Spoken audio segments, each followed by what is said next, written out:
Question number 1. The hydraulic structure in which the drainage is taken over the irrigation canal is known as option A super passage, option B level cross, option C super elevation, option D all of the above. Question ചോദിച്ചിരിക്കുന്നത് ഒരു irrigation കനാലിൻ്റെ മുകളിൽ കൂടെ drainage pass ചെയ്യുന്നു. അപ്പോൾ ആ hydraulic സ്ട്രക്ചറിന് പറയുന്ന പേരെന്ത്? അപ്പോൾ ഇതിൻ്റെ ആൻസർ എന്ന് പറയുന്നത് ഓപ്ഷൻ എ സൂപ്പർ പാസേജ്.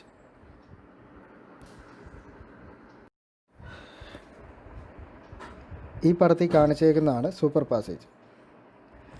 അപ്പോൾ ഡ്രെയിനേജ് എന്ന് പറയുന്നത് കനാലിൽ നിന്നും വെള്ളം കൊണ്ടുപോകുന്ന ആർട്ടിഫിഷ്യലായി ഉണ്ടാക്കിയിരിക്കുന്ന ഒരു ചെറിയ കനാലാണ്. അപ്പോൾ ഈ കനാലിൻ്റെ, അതായത് മെയിൻ കനാലിൻ്റെ മുകളിൽ കൂടെ ഈ ഡ്രെയിനേജ് പാസ് ചെയ്യുന്ന ഈ ഒരു സ്ട്രക്ചറിന് പറയുന്ന പേരാണ് super passage.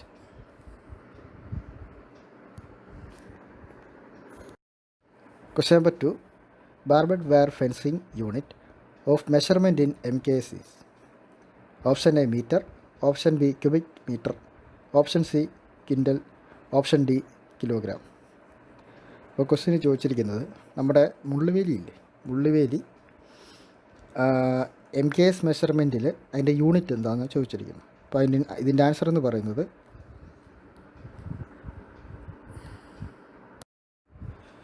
Option A metre. അപ്പോൾ ബാക്കി ഓപ്ഷനിലൊന്നും നമുക്ക് ചെയ്യാൻ പറ്റില്ല. ഇത്ര മീറ്ററിൽ മുള്ളുവേലി ഇട്ടു എന്നാണ് നമ്മൾ കണക്കാക്കുന്നത്. Question number 3. Water closet is commonly made of a stoneware, B terracotta, C porcelain, D glazed earthenware. അപ്പോൾ ക്വസ്റ്റ്യന് ചോദിച്ചിരിക്കുന്നത് വാട്ടർ ക്ലോസറ്റ് എന്തുകൊണ്ടാണ് നിർമ്മിച്ചിരിക്കുന്നത്. അപ്പോൾ ഇതിൻ്റെ ഉത്തരവെന്ന് പറയുന്നത് ഓപ്ഷൻ സി പോർസലൈൻ. പോർസലൈൻ എന്ന് പറയുന്ന ഒരു സെറാമിക് മെറ്റീരിയലാണ്. അത് ക്ലേ പ്രോഡക്ട്സ് ഹൈ ടെമ്പറേച്ചറിൽ ഹീറ്റ് ചെയ്താണ് നിർമ്മിക്കുന്നത്. Question number 4. Tacheometric is best suited for option A in broken grounds, option B for populated areas, option C accurate survey, option D none of this. അപ്പോൾ question ചോദിച്ചിരിക്കുന്നത് ടാക്കോമെട്രി എന്ന് പറഞ്ഞ survey എങ്ങനത്തെ സ്ഥലങ്ങളിലാണ് ഉപയോഗിക്കുന്നത്. അതിൻ്റെ ആൻസർ എന്ന് പറയുന്നത് option A in broken grounds. Tacheometry സർവേയുടെ ഒരു പടമാണ് ഈ കാണിച്ചിരിക്കുന്നത്. അപ്പോൾ ഇത് റാപ്പിഡ് സർവേ ആണ്, കൂടാതെ ഒരു ആംഗുലർ സർവേയും കൂടാണ്. നമുക്ക് വെർട്ടിക്കലും ഹൊറിസോണ്ടലും ആയിട്ടുള്ള പോയിൻറ്റ്സ് നമുക്ക് കണ്ടുപിടിക്കാൻ സാധിക്കും. കൂടാതെ നമുക്ക് ടേപ്പോ ചെയിനോ അല്ലെ അങ്ങനെയൊക്കെ സംവിധാനങ്ങൾ വെച്ച് നമുക്ക് ചില പോയിൻറ്റ്സിലൊന്നും എത്തിപ്പെടാൻ പറ്റാതെ വരും. അപ്പോൾ അങ്ങനെയുള്ള സമയത്താണ് ടാക്കോമെട്രിക് സർവേ നമ്മൾ ഉപയോഗിക്കുന്നത്. ട്രാൻസിറ്റ് തിയോഡായിട്ട് വെച്ചാണ് ഇത് ചെയ്യുന്നത്. Question number 5. The difference in level between the top of a bank and supply level in a canal is called option A beam, option B freeboard, option C height of the bank, option D none of this. Question ചോദിച്ചിരിക്കുന്നത് കനാലിൻ്റെ supply level തൊട്ട് കനാലിൻ്റെ top of the bank വരെയുള്ള ആ ഒരു difference of level അല്ലെ ആ ഒരു ഹൈറ്റിന് എന്താണ് പറയുന്നത്. അപ്പോൾ ഇതിൻ്റെ ഉത്തരവെന്ന് പറയുന്നത് ഓപ്ഷൻ ബി ഫ്രീ ബോർഡ്. ഈ പടത്തിൽ കാണിച്ചിരിക്കുന്നത് ഫ്രീ ബോർഡിൻ്റെ ഒരു ഫിഗറാണ്. അതായത് ആ കനാലിലൊഴുകുന്ന ആ വെള്ളവും കൂടാതെ കനാലിൻ്റെ മൊത്തം ഹൈറ്റും, അപ്പോൾ അതിൻ്റെ ഇടയിൽ വരുന്ന ആ ഒരു ഡിഫറൻസ് വരുന്ന ആ ഒരു ഹൈറ്റിനാണ് ഫ്രീ ബോർഡ് എന്ന് പറയുന്നത്.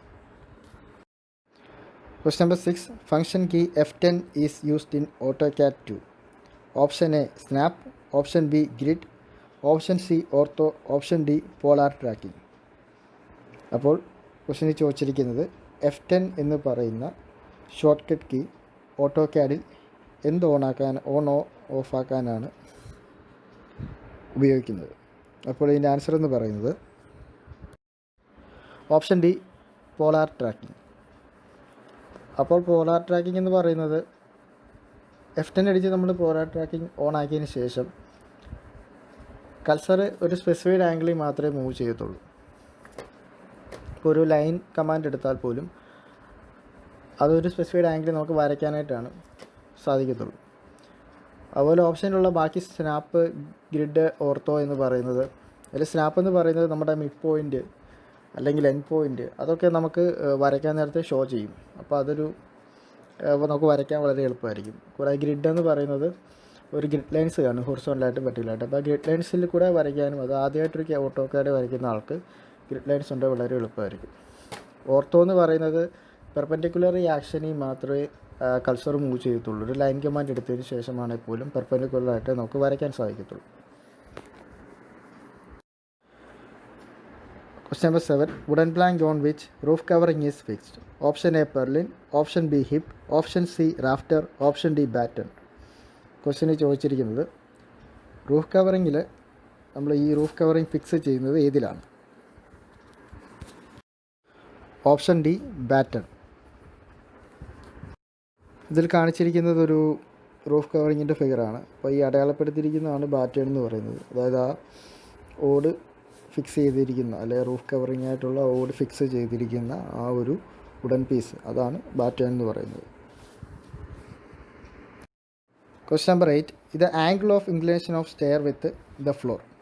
Option A pitch, option B rise, option C thread, option D all of this.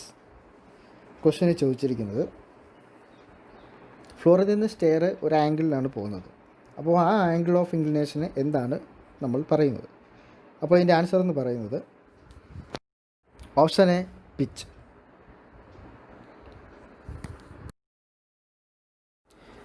ഇത് സ്റ്റെയർ, ഒരു ഫ്ലോറിൽ നിന്ന് സ്റ്റെയർ പോകുന്നതിൻ്റെ ഒരു പടമാണ് കാണിച്ചിരിക്കുന്നത്. അപ്പോൾ ആ സ്റ്റെയറും ആ ഫ്ലോറും തമ്മിലൊരു ആംഗിൾ ഫോം ചെയ്യും, അതാണ് പിച്ച് എന്ന് പറയുന്നത്. Question number 9.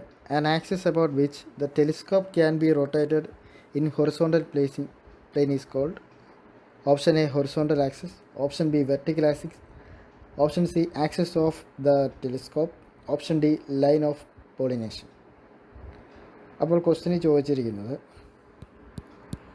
ഏത് ആക്സിസിൻ്റെ സഹായത്തോടെയാണ് ടെലിസ്കോപ്പ് ഹൊറിസോണ്ടൽ പ്ലെയിനിൽ നമുക്ക് റൊട്ടേറ്റ് ചെയ്യാൻ സാധിക്കുന്നത്?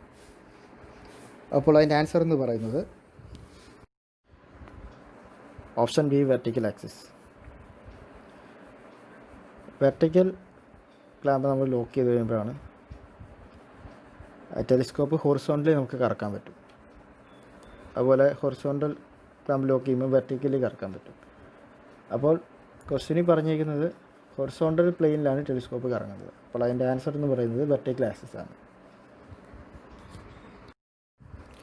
The optical square is used for setting out dash angles. Option A 0 degree, option B 45 degree, option C 60 degree, option D 90 degree. അപ്പോൾ ഇതിൻ്റെ ആൻസർ എന്ന് പറയുന്നത് ഓപ്ഷൻ ഡി 90 ഡിഗ്രി. ഇത് ഒപ്റ്റിക്കൽ സ്ക്വയർ ഉപയോഗിക്കുന്ന ഒരു പിക്ചറാണ് ഈ കാണിച്ചിരിക്കുന്നത്. അപ്പോൾ നമുക്ക് റൈറ്റ് ആംഗിൾസിൽ വരയ്ക്കാൻ സാധിക്കും. അപ്പോൾ അതിൻ്റെ നടുക്ക് ഇപ്പോഴത്തെ ഇച്ചിരി അഡ്വാൻസ് ആയിട്ടുള്ള ഇൻസ്ട്രുമെൻ്റാണ്, ബീമാണ് അതിനകത്തുനിന്ന് പോകുന്നത്. പക്ഷേ പഴയതാണെങ്കിൽ വുഡൻ്റെ ആണെങ്കിൽ ഒരു ക്രോസ് പോലെ ഒരെണ്ണം കാണും, ഒരു കട്ട് ചെയ്ത് വെച്ചിട്ടുണ്ടായിരിക്കും. ആ കട്ടിൽ കൂടെ നമ്മൾ ലെവലിംഗ് സ്റ്റാഫ് നോക്കി പെർപെൻഡിക്കുലറായിട്ട് അലൈൻ ചെയ്യുകയാണ് ചെയ്യുന്നത്. Question number 11. The initial setting time of hydraulic lime is option A 30 minutes, option B 60 minutes, option C 90 minutes, option D 120 minutes. അപ്പോൾ ഇതിൻ്റെ ആൻസർ എന്ന് പറയുന്നത് ഓപ്ഷൻ ഡി 120 മിനിറ്റ്, അതായത് 2 മണിക്കൂർ. ഇനിഷ്യൽ സെറ്റിംഗ് ടൈം എന്ന് പറയുമ്പോൾ നമ്മൾ ഇപ്പോൾ ഒരു സിമെൻറ്റ് മോട്ടാറാണെങ്കിൽ അല്ലെങ്കിൽ ഒരു ഹൈഡ്രോളിക് ലൈം ആണെങ്കിലും അതിൻ്റെ പ്ലാസ്റ്റിസിറ്റി ലൂസ് ചെയ്യുന്ന ആ ഒരു സമയം, അതാണ് ഇനിഷ്യൽ സെറ്റിംഗ് ടൈം. അത് കഴിഞ്ഞാൽ പിന്നെ അതിൻ്റെ പ്ലാസ്റ്റിക് നേച്ചർ അത് കാണിക്കില്ല, അതങ്ങനെ ഉറച്ചിരുന്നുള്ളൂ. പിന്നെ ഫൈനൽ സെറ്റിംഗ് ടൈമാണ് ഉള്ളത്. Question number 12. Adding a thin layer of cement mortar to the surface of concrete. Option A, liatons. Option B, quartering. Option C, retempering. Option D, rendering. ചോദിച്ചിരിക്കുന്നത് കോൺക്രീറ്റിൻ്റെ മുകളിൽ നമ്മൾ സിമൻറ്റ് ഉപയോഗിച്ചൊരു തിൻ ലെയറൂടെ ആഡ് ചെയ്യുന്നതിന് ആണ് ചോദിച്ചിരിക്കുന്നത്. അപ്പോൾ അതിൻ്റെ ആൻസർ എന്ന് പറയുന്നത് ഓപ്ഷൻ ഡി, റെൻഡറിങ്. കോൺക്രീറ്റ് ചെയ്തതിന് ശേഷം ആ സർഫസ് സ്മൂത്ത് ആക്കാനും കൂടാതെ ടെക്സ്ചർ ഒന്നുകൂടെ ഭംഗിയാക്കാനും വേണ്ടിയാണ് ഇത് ഉപയോഗിക്കുന്നത്. ഇതിനുള്ളൊരു പ്ലാസ്റ്ററിങ് ടെക്നിക്കാണിത്. കൂടാതെ ഭംഗി കൂട്ടാൻ വേണ്ടി ഇത് ചെയ്യാറുണ്ട്. സിമൻറ്റ് മോട്ടാറാണ് ഉപയോഗിക്കുന്നത്. Question number 13. Which of the following saw is used for cutting the wooden along the grains? Option A, rip saw. Option B, tennis saw. Option C, dovetail saw. Option D, compass saw. നമ്മളൊരു would വിലങ്ങനെ വെച്ച്, അതായത് ഗ്രെയിൻസിന് മുകളിൽ കൂടെ cut ചെയ്യുന്ന ഏത് saw വെച്ചിട്ടാണെന്നാണ് ചോദിച്ചിരിക്കുന്നത്. Option A, rip so.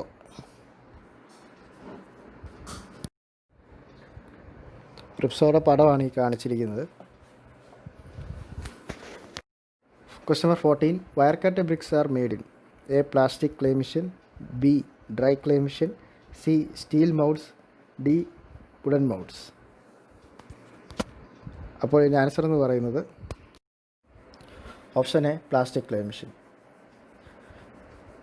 അപ്പോൾ ഈ ബാക്കി ഓപ്ഷനിലുള്ള ഈ സ്റ്റീൽ മൗൾഡും വുഡൻ മൗൾഡ്സും എന്നൊക്കെ പറയുന്നത് നമുക്കത് വെച്ച് ഒരു ബ്രിക്ക് വെച്ച് നമുക്കൊരു സമയത്ത് ഉണ്ടാക്കാൻ സാധിക്കുകയുള്ളൂ. അപ്പോൾ പ്ലാസ്റ്റിക് ക്ലേ മെഷീൻ എന്ന് പറയുമ്പോൾ ഒരേ സമയത്ത് നമുക്ക് കുറച്ചേറെ ബ്രിക്സ് ഉണ്ടാക്കാൻ സാധിക്കും. അപ്പം ബേൺ ചെയ്യുന്നതിന് മുന്നേ തന്നെ നമ്മൾ ക്ലേ മിക്സ് ചെയ്തിട്ട് ആ മെഷീൻ്റെ ഒരു വയറുണ്ട്. ആ വയർ വഴി ഇത്ര സെൻറ്റിമീറ്റർ വെച്ച് അത് കട്ട് ചെയ്ത് പോകും. അപ്പം അതിൻ്റെ ഡയമെൻഷൻസിൽ കറക്റ്റ് ഡയമെൻഷൻസിൽ നമുക്ക് ബ്രിക്സ് കിട്ടും. അതിന് ശേഷമാണ് ബേൺ ചെയ്യുന്നത്. Question number 15. The minimum size of rainwater pipes shall be. Option A, 40 mm. Option B, 50 mm. Option C, 75 mm. Option D, 100 mm. അപ്പോൾ ഇതിൻ്റെ ആൻസർ എന്ന് പറയുന്നത് ഓപ്ഷൻ ബി, 50 mm. മഴവെള്ളം ഒഴുകി പോകാനായിട്ടുള്ള പൈപ്പാണ്. അപ്പോൾ അതിൽ കൂടുതൽ വേസ്റ്റോ കാര്യങ്ങളൊന്നും കാണില്ല. അപ്പം 50 mm ആവശ്യമേ ഉള്ളൂ. അതാണ് അതിൻ്റെ മിനിമം സൈസ് വരുന്നത്.